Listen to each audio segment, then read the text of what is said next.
sehingga Bapak Ibu semua di sekolah-sekolah itu bisa mendapatkan fasilitas teknologi informasi. Dan ini sekalian, fasilitas teknologi informasi ini itu menarik untuk kita lihat lebih jauh. Mengapa ini krusial sekalian? Kalau kita perhatikan di masyarakat kita sekarang ini ada teknologi. Bagi yang berada di kota, memanfaatkan teknologi canggih, teknologi IT itu kadang-kadang terlihat seperti kemewahan, berinteraksi dengan dunia. Sebagai gambaran sekalian, ini kebetulan Bapak Ibu berada di Ancol, di dekat sini sekalian. Di sekitar sini ada museum banyak sekali. Ada museum Bank Indonesia. Itu anak-anak di sana bisa melihat, kalau kita bawa anak-anak kita ke sana, bisa melihat begitu banyak jenis-jenis mata uang dari seluruh dunia dan dari segala macam masa. Bapak Ibu juga bisa datang ke museum tekstil. Di sini juga ada, di kota tua itu banyak sekali hal-hal yang belum bisa diakses. Ini orang Jakarta aksesnya sudah ada.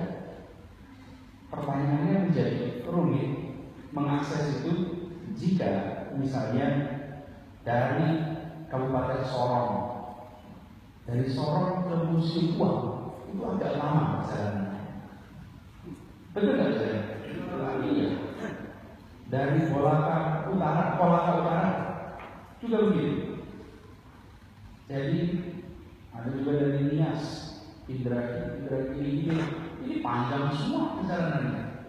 Karena itu sekalian, hadirnya teknologi ini adalah kesempatan bagi sekalian untuk membawa anak Ibu mendatangi tempat-tempat itu semua. Lewat apa? Virtual. Lewat apa? Jaringan internet. Datangi itu semua.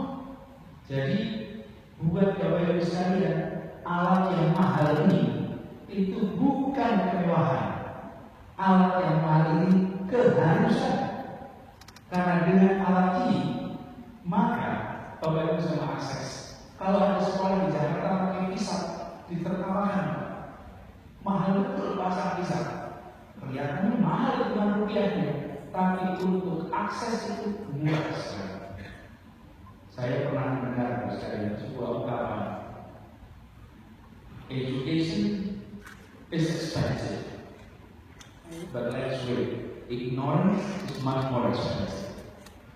Pendidikan itu mahal, oh iya, pendidikan itu mahal. Tetapi ketidaktahuan itu jauh lebih mahal.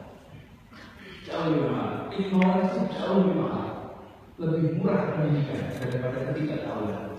Berapapun ongkosnya itu kecil. Karena yang sekalian, nanti Bapak Ibu menggunakan alat ini jangan buru-buru pakai aplikasi-aplikasi orang dewasa. Jadikan anak-anak itu mencintai alat ini untuk lihat dunia. Izinkan mereka bermimpi. Izinkan mereka punya cita-cita saya ingin ke sana. Izinkan mereka melihat tempat-tempat yang tak terbayangkan mereka lihat. Izinkan mereka memilih tempat yang dikunjungi. Kalau televisi, produsernya, stasiunnya menentukan apa yang ditayangkan. Tapi kalau lewat kanal digital ini, anak-anak itu sendiri yang memilih. Bapak Ibu sendiri yang memilih. Ajak anak-anak kita jalan pergi. Ajak mereka melihat dunia. Meskipun dari kotak digital. Bapak Ibu semua, mimpi itu adalah fungsi pengetahuan. Mimpi itu menggambarkan pengetahuan. Kalau orang tidak tahu ada dokter, maka dia tak pernah bermimpi jadi dokter. Kalau dia tidak tahu ada Eropa, maka dia tidak pernah berpikir tentang belajar di Eropa. Kalau dia tidak tahu ada Jakarta, dia tidak pernah berpikir datang ke Jakarta. Pengetahuan itulah yang membentuk mimpi. Sekarang Bapak Ibu semua dibukakan itu. Karenanya saya berharap Bapak Ibu sekalian manfaatkan ini untuk membuka wawasan, membuka perspektif. Dan Bapak Ibu semua, nanti kita semua akan menyaksikan betapa anak kita memiliki kemampuan belajar digital yang sering lebih cepat daripada kita sendiri. Ada buktinya banyak tuh. Bahkan pernah di sebuah desa di Afrika diberikan iPad ke masyarakat yang belum pernah lihat iPad. Apa yang terjadi? iPad itu di-crack sama anak itu. Mereka bisa buka, mereka bisa manfaatkan. Padahal anak-anak di Afrika itu, di desa itu tidak pernah menyaksikan iPad, tidak pernah menggunakan. Anak-anak kita, karena itu sekalian tempatkan anak-anak kita sebagai partner belajar bersama menggunakan TIK. Jadi kita hanya bekerja bersama, belajar bersama. Karena anak-anak kita akan jauh lebih eksploratif dibanding kita. Jangan nanti anak-anak itu belum apa-apa diberi tugas membuat spreadsheet, membuat naskah Microsoft Word. Jangan cepat-cepat sampai ketika itu menjadi sesuatu yang rumit, beban. Jangan, manfaatkan ini, buka wawasan dulu. Mereka melihat ini sebagai pembuka. Dan Bapak Ibu sekalian, ajarkan bagi mereka tempat-tempat belajar. Bapak Ibu semua yang ada di sini insya Allah sudah memahami dan menguasai. Semua punya akun Facebook? Punya? Semua punya ya? Punya. Yang menjadi teman Facebooknya siapa? Istri. Waduh, jauh benar istri. Jadi kalau mau ngobrol login dulu gitu ya. Memang bisa dicek dulu istrinya tinggal di mana, Mas. Nah, berteman enggak? Banyak teman enggak di Facebook ya? Siapa yang jadi teman Bapak Ibu sekalian di Facebook itu? Siswa juga ya? Siswa, teman SMA, siapa lagi? Komunitas. Siapa lagi? Siapa? Tetangga juga? Wih, dahsyat juga Pak. Tetangga kanan kiri juga nyambung. Jadi kira-kira gini, teman, tetangga ya, kolega. Ini semua teman, tetangga, kolega, dan teman-teman SD, SMP, SMA itu semuanya kalau dibuat garis adalah kini dan kemarin. Teman sekarang dan teman kemarin. Oke? Bapak Ibu gunakan Facebook dan alat-alat lain untuk membuat teman besok. Anak-anak ajak untuk membuat teman masa depan. Sebagai contoh, anak Bapak Ibu sekalian suka menggambar. Sambungkan dengan tempat-tempat pelatihan menggambar terbaik di dunia. Oh bisa. Anaknya suka biologi, sambungkan dengan pusat-pusat penelitian biologi terbaik dunia. Anaknya senang astronomi, sambungkan dengan pusat-pusat penelitian astronomi dunia. Nah, alat itu bisa dipakai menyambung mana saja. Yang sekarang terjadi adalah alatnya amat canggih, hubungan yang dibangun tradisional masa lalu. Iya kan? Apalagi kalau dengan lingkungan, alatnya terlalu mahal. Inilah yang sering terjadi di kita. Alatnya upgrade terus, tapi yang dirawatnya downgrade. Yang dirawatnya hari ini dan kemarin. Bapak Ibu sekarang punya alat itu. Anak-anak kita diajak bertemannya dengan masa depan. Dengan masa depan. Dan dengan masa depan itu sambungkan mereka. Ajari mereka. Kalau anak-anak mulainya dari belajar urusan itu dengan teman-teman masa lalu, nanti mereka akan manfaatkan Facebook hanya untuk kemarin. Sambungkan Bapak Ibu sekalian di sekolah Bapak Ibu, bisa nggak anaknya berteman dengan siswa dari Amerika Latin, dengan siswa dari Afrika, dengan siswa dari Bhutan, dengan siswa dari Nepal. Oh, anak itu mendadak merasa interaktif seperti itu. Jadi Bapak Ibu semua, saya berharap sekali Bapak Ibu semua nanti menggunakan alat ini benar-benar untuk membuka cakrawala anak, untuk mendorong mereka. Jadi, dan tolong usahakan semua terkait pemanfaatan ini menyenangkan. Anak-anak diajak eksploratif, diajak mencari sesuatu yang baru, dan itu pasti menyenangkan, pasti mengesankan. Jadi Bapak Ibu semua yang saya hormati, nanti saya berharap tugas Bapak Ibu adalah membimbing dan mengawal, bukan mendikte. Bimbing, kawal, ajari anak kita. Dan dunia ini, sekalian, pemanfaatan ini itu juga membuka dunia kita pada sebuah lahan yang luas sekali. Di sana ada tempat-tempat yang bermanfaat, tapi ada juga tempat-tempat yang merugikan. Anak dilatih dari awal untuk memiliki kemampuan menahan diri. Imunnya harus ditumbuhkan agar mereka tidak menggunakan alat ini justru untuk hal-hal yang merusak. Misalnya pornografi.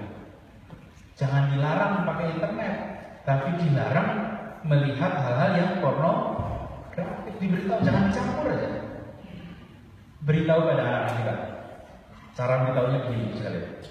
Anak-anak kasih makanan satu piring, makanan enak, bubur bisa satu piring. Mau tidak bubur satu piring itu dicampur dengan makanan rusak setengah sendok kecil aja? Mau nggak? Hampir semua anak kita nggak mau. Sama. Makanan saja yang baik dan yang buruk yang kita campur. Informasi juga begitu. Jangan dicampur. Meskipun kalian bilang, saya nonton, saya lihat itu cuma sedikit saja, paling 5 menit. Jangan, karena mencampurkan itu merusak. Sama seperti kita mencampurkan makanan. Bedanya kalau kita mencampurkan makanan rusak, badan kita bereaksinya langsung, dikeluarkan langsung. Kalau kita memasukkan sesuatu yang rusak, dikeluarkan langsung. Ini bisa merusak pikiran kita. Jadi ajari anak-anak kita untuk bisa seperti itu. Dan Bapak Ibu sekalian, semuanya di sini guru ya, atau minimal pernah punya guru Bapak Ibu sekalian. Nah iya, guru minimal pernah punya guru, bukan? Kalau Bapak Ibu guru sekalian ditanya, sebutkan nama Bapak Ibu guru Anda dulu. Bisa berapa nama yang Bapak Ibu ingat? Kira-kira ya, kalau SD itu berapa gurunya kira-kira? Minimal 6 ya kira-kira.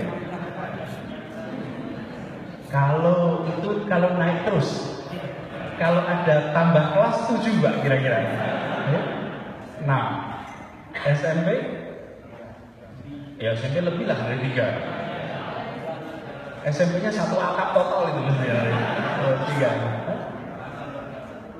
3. Ya 10, 15 gitu ya. SMA lebih banyak lagi.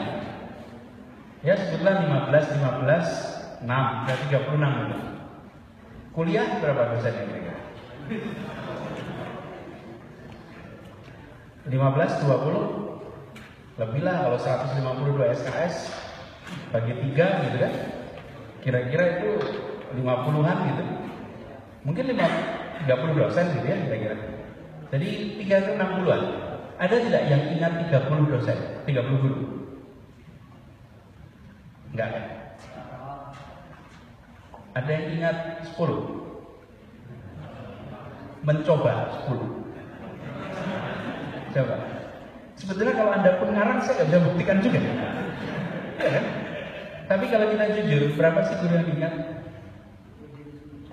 Berapa? 2, 3, 5, betul nggak bisa? Ya, dari 60-an guru yang pernah mengajar kita langsung, yang namanya diingat langsung, paling 2, 3, maksimal 5. Sesudah itu harus berpikir dulu mengingat-ingat. Guru yang diingat, guru yang seperti apa?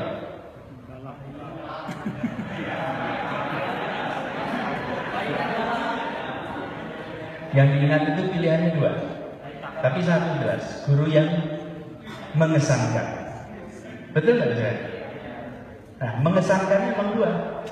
Menginspirasi ya, atau menyebalkan. Betul nggak saudara? Menyenangkan atau menyebalkan. Itu kira-kira saudara. Bapak Ibu semuanya, 20 tahun yang akan datang, 30 tahun yang akan datang, anak-anak Bapak Ibu sekalian mungkin akan terima pertanyaan yang sama. Pertanyaannya akan begini, Bapak Ibu tolong sebutkan nama guru Anda dulu tahun 2016. Oke? Pertanyaannya, akankah nama Bapak Ibu disebut?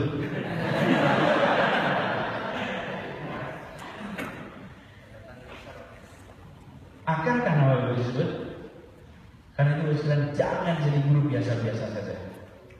Dan yang sekarang diberikan kepada Bapak Ibu semua adalah sebuah alat yang bisa membuat Bapak Ibu guru jadi guru yang luar biasa.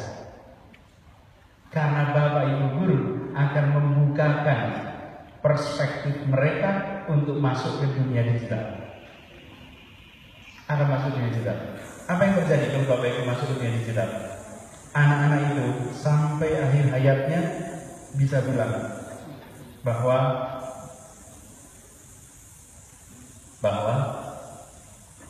saya kenal internet, saya kenal digital karena guru saya di tahun 2016 mengikuti pelatihan dan sekolah kami mendapatkan teknologi yang kemudian wawasan saya terbuka. Nama Bapak Ibu sekalian menjadi bagian dari sejarah anak-anak murid Bapak Ibu.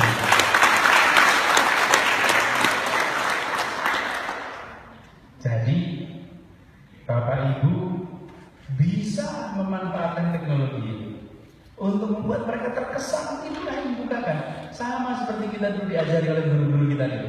Kan ada guru-guru yang mengajarkan sesuatu dengan kita lalu terbuka perspektifnya. Jadi ini yang saya harapkan dan ajak anak-anak kita manfaatkan untuk buka wawasan, dengarkan diskusi, dengarkan ceramah, dengarkan bahkan sebenarnya pidato ini direkam live ya, webcast, live ya, di mana live? Di Facebook. Bapak sekalian, ini kata-kata saya ini live. Yang ikut berapa sekarang? 178 orang sedang mengikuti. Halo semuanya yang mengikuti online. Kita beri halo pada mereka, nggak tahu kameranya di sebelah mana ya? Mana kameranya? Oh ini kameranya, yang paling depan ini. Itu kameranya. Ini live. Bapak Ibu sekalian, semua kalau saya memberikan pembukaan ceramah selalu dipasang online supaya yang mendengarkan bukan hanya Bapak Ibu semua di sini, tapi yang lainnya. Anak sang status di Facebook Ahmad Prasetya.